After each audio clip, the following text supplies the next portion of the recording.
of their subjects. If the Ptolemies read the hymn in this way, they might have drawn a double moral from it, that their subjects must not tamper with holy spaces, and that they themselves must be careful in adjudicating offenses. So here then is my general view of this poem. It's telling us gods must be fair. They must be very careful to be fair, and all of us,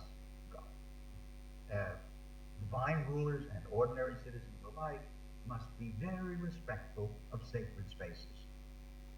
Now, just before this poem comes a poem to Athena, a goddess famous for the goddess of the city of Athens.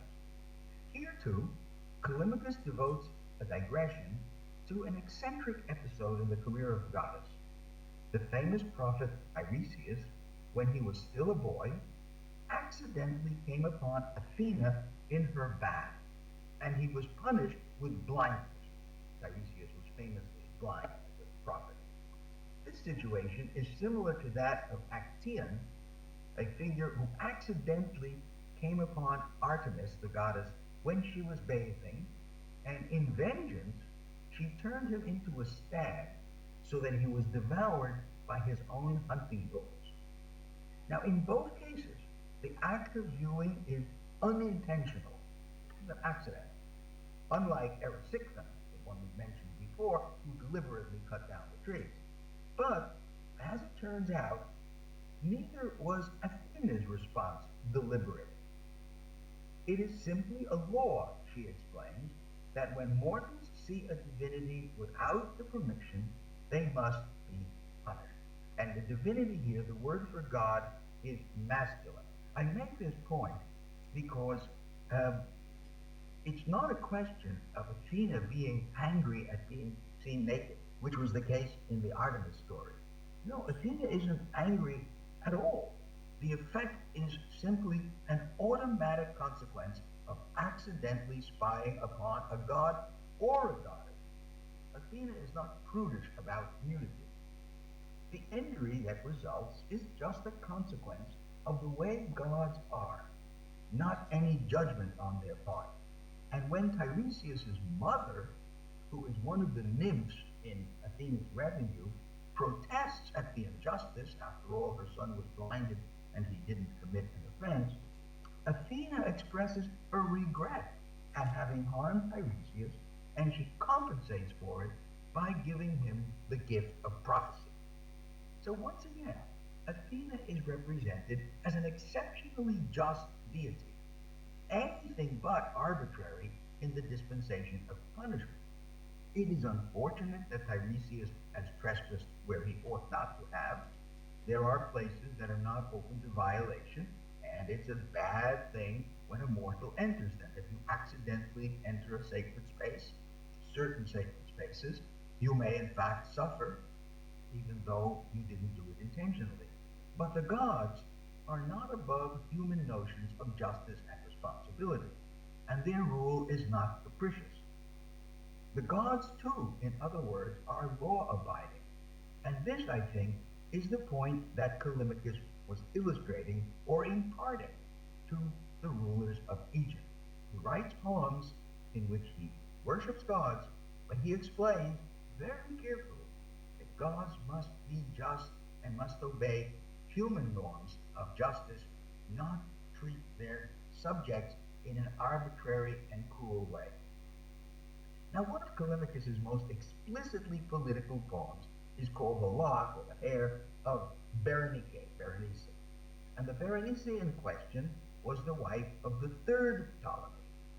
And Callimachus composed the poem to celebrate the occasion when she dedicated a lock of her hair, which she had promised if her husband returned safely from his military expedition against Syria, a campaign that had brought him all the way to the borders of Bactria, that is, modern Afghanistan. So Ptolemy III was fighting in Syria, further east, and his wife, Berenice, promised that she would cut off a lock of her hair if he came back safely.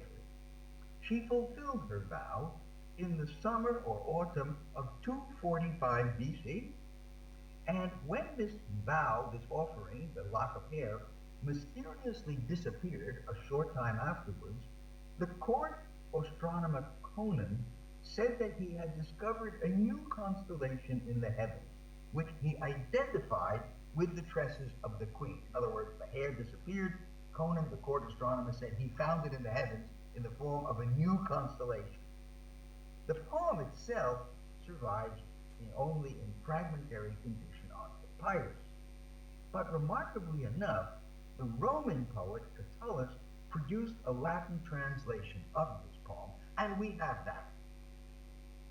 Now, Catullus introduces his translation with a short poem which he addressed to the great Roman orator Hortensius Portulus, explaining why he can't produce a new work for him, as Hortensius had requested, because he is still too upset at the recent death of his brother to create something fresh. So Catullus' brother had died. Catullus was asked for a poem, and he says, I'm not in a position to write you a new one, but what I will do is give you my translation of this poem by Callimachus. Probably the date of the poem was sometime before the year 57 BC. We're now about 200 years after Callimachus' original poem. Scholars have emphasized Catullus' debt to Callimachus. All the Roman poets were indebted to Callimachus for his learned and elegant style, but very few have wondered why Catullus chose to translate this poem by Callimachus. Here's a very political poem about the heir of Ptolemy and campaign. Why did Catullus translate this poem? Was there a special reason? There's one exception here. It's in a recent article by a man named scholar named Ian Duquesne, who just 2 years ago connected the poem with Pompey's efforts to restore the Egyptian king, the 12th Ptolemy, to the throne after he had been expelled by a rebellion in his own country in 58 BC, just around the time Catullus is writing the poem. Ptolemy, this was a young Ptolemy, the last of major Ptolemies, before Cleopatra, traveled to Rome to secure Pompey's patronage. But the aristocratic party in the Senate, which included Hortensius, did not wish Pompey to have a major role in the action. They came around, however, to the idea of restoring Ptolemy when Ptolemy secured a loan from them at high interest, and they realized that in order to pay it off, Ptolemy would need the resources of his kingdom. Duquesne suggests that Catullus' translation of the poem praising the ancestors of this Ptolemy may have been designed to endorse the legitimacy of this exiled king and to show Hortensius and the rest that they appreciated the achievements of the Ptolemaic Dynasty. Now, let me just explain what's happening here. There is a Ptolemy who has been expelled from Egypt, from Alexandria. He goes to Rome, and he asks the great general Pompey to help him get his position back. There's some quarreling about whether they should or shouldn't, but finally he is restored because he has borrowed money from rich senators, and they want to be sure that he can pay them back. And he will only be able to pay them back if he's king, because if he's not king and stays in exile, then I'm afraid he won't have enough money to pay them back. This is Roman thinking. They were a very practical, not to say extremely greedy set of rulers. Well now, there may be another wrinkle to the story. Late in the year 62, so 3 years before the poem maybe, late in the year, the 62, Pompey returned from the east, where he had finally eliminated the threat of Mithridates and restored Roman control over the kingdom of Cyrene. Now, thinking the analogy with the campaign of the Ptolemy III in the same region. So, Ptolemy had gone to Syria for a battle. Pompey had gone to Syria to fight a battle. Within 2 years, moreover, Pompey would marry Julius Caesar's daughter, named Julia. This took place in the year 59, and thus secured an alliance between Rome's most powerful leaders, Julius Caesar and Pompey. And this might well remind people of the wedding of Berenice and Ptolemy, because when Berenice, thanks to her marriage, ascended to the throne of Egypt on the 27th of January 246 BC, we know the date, Berenice, who had been queen of Cyrene, had effected the union of the two domains whose relations had often been marked by rivalry and animosity. Now, of course, Julia hadn't married Pompey when he was abroad, nor did she necessarily make vows for his safe return. But think of it this way. Here's a Greek poem that celebrated a dynastic marriage between Berenice and Ptolemy, and the safe completion of military operations against the grave threat arising in Syria. Mightn't this have had political resonance in the Rome of 58 BC, when the machinations to restore another Ptolemy were in full swing? What is more, I think there's a clue lurking within the poem that suggests an allusion to Julia. Julia is the daughter of Julius Caesar. Because Catullus, when he speaks of this lock of hair, he uses a word that usually refers not to just a lock, but to the complete head of hair, the very thing that you may notice I'm missing. Okay, so the complete head of hair. And what is that word? What is the word of the lock that was sacrificed? In Latin, it's Caesaries. Sounds just like Caesar Caesar. And this is a pun that continued to be used by Roman poets afterwards. So, if I'm right to see in Catullus's translation the hint of an association between Pompey and Julius Caesar in Rome, and the monarchy of Pompey III and Berenice, who were worshipped as gods and had a joint cult, then we may have here an early instance of Egypt's contribution to the elevation of Roman leaders to a semi-divine status. So let me again indicate you have a poem to an Alexandrian king and his wife. They have married. There was a campaign in Syria for which she dedicated a lock, and Ptolemy came home successfully. Catullus translates this poem, and as I think, has in mind the marriage of Pompey and Julius Caesar's daughter. And he's thinking this marriage has the same status, the same elevation, the same godlike qualities that were attributed to the Egyptian king and queen 200 years earlier.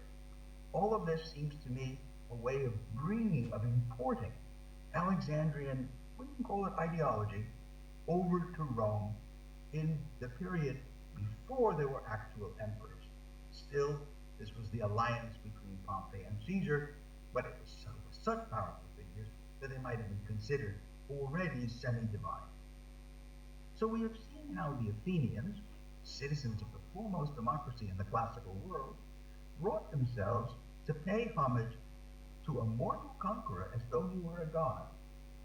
We have also observed how a poet who came from Cyrene, that's Callimachus, but was the bibliographer of the library at Alexandria, composed hymns addressed not to a mortal ruler, but to pagan gods, but which can nevertheless be seen as indirectly establishing a model of behavior for a ruler who was considered to be divine, showing that gods, in spite of their power, act with due regard to justice in relation to human beings, punishing only the guilty and not those subject to superior force, and even compensating individuals, as in the case of Tiresias, when they accidentally and innocently come to grief by getting too close to the divinity.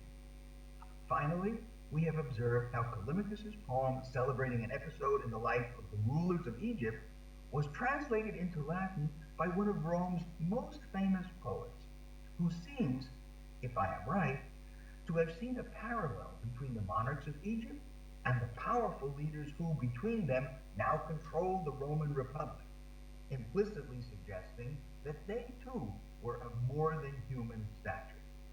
In this way, a precedent established in Alexandria was suddenly transferred to the Roman world, which was undergoing at just this time a mighty transformation of its own. I'd like to turn now, and partly in conclusion, to another case of influence traveling from the world of the pharaoh kings to Rome, this time a generation or so later, under the successor of Julius Caesar, Octavian, or as he came to be known, Augustus. This is the second part and the shorter part of the talk that I'm about to then give you. Last spring, I received from a colleague of mine at New York University named Michael Beecham a paper that he had just completed during his sabbatical on the topic of what they call lèse majesté, that is to say, offenses against majesty. Offenses against majesty. And it was in connection with what is called the Second Cyrene Edict. As we have seen, Cyrene was united with Egypt thanks to the marriage of Ptolemy and Berenice. Beecham begins by saying, more and more in recent times, scholarship treating the powers and duties of the Roman emperor, or indeed the entire nature and structure of the early imperial government, has tended to stress the conviction that Augustus, the emperor, didn't engineer anything like a fully formed or nicely coherent system. He didn't simply create the Principate. Here we have a new regime. This is what the empire would be like. Rather, he set in motion a sustained experiment. And Beecham says, among the various functions performed by Roman emperors, one of the most important was adjudication. Emperors were judges, in some cases.